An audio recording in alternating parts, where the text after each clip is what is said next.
এই মুহূর্তে যে খবরের দিকে নজর রাখবো, মুর্শিদাবাদে বিজেপি কংগ্রেস ছেড়ে তৃণমূলে যোগ। একাধিক অভিযোগে বিজেপি ছাড়লেন বুথ মণ্ডল সভাপতি।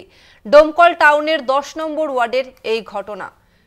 মুর্শিদাবাদে বিজেপি কংগ্রেস ছেড়ে তৃণমূলে যোগদান।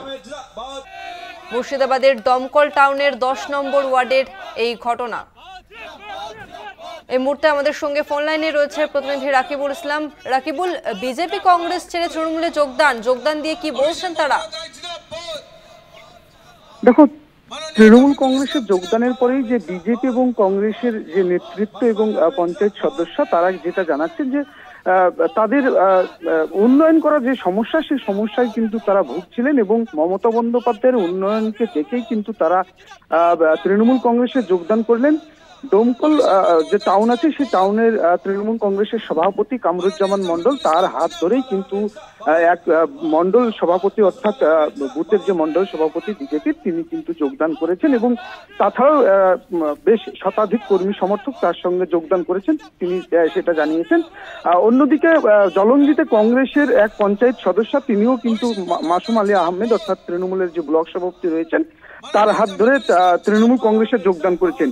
তাদের যে ভাব, সেটা দুঃখিত, তাদের যে মন্তব্য সেটা তারা জানাচ্ছেন যে বিরোধী যে সমস্ত রাজ্য সংগঠন আছে তাদের সঙ্গে দল করতে গেলে সমন্বয়, সেই সমন্বয়ে সমস্যা ঘটছে, সম্প্রীতির সমস্যা, উন্নয়ন, এই সব দিক থেকে কিন্তু তারা পিছিয়ে পড়ছে। বুথের উন্নয়ন, এলাকার উন্নয়ন কিন্তু তারা করতে পারছেন না।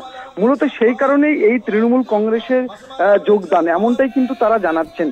অন্যদিকে যে বিজেপির মন্ডল সভাপতি, তিনি এটা জানাচ্ছেন যে সাম্প্রদায়িক সমস্যার কারণে পাশাপাশি উন্নয়ন, এই ধরনের কর্মসূচিতে তারা তাদের বাক্য, এই যে সমস্যা, সেই সমস্যা ঘটাচ্ছে বিজেপি। মূলত বিজেপিতে এই পশ্চিমবাংলায় একের পর এক বিজেপিতে ধস নেমেছে, সেই কারণেই কিন্তু বিজেপি ছেড়ে তিনি তৃণমূল কংগ্রেসে যোগদান করলেন টাউন সভাপতি কামরুজ্জামান মন্ডলের হাত ধরে, এমনটাই কিন্তু জানাচ্ছেন এখন পর্যন্ত। ধন্যবাদ তোমাকে রাকিবুল। আমরা কথা বললাম প্রতিনিধি রাকিবুল ইসলামের সঙ্গে। অভিষেক বন্দ্যোপাধ্যায় জিন্দাবাদ, মাননীয় জাফিকুল ইসলাম জিন্দাবাদ, আহমেদ জিন্দাবাদ।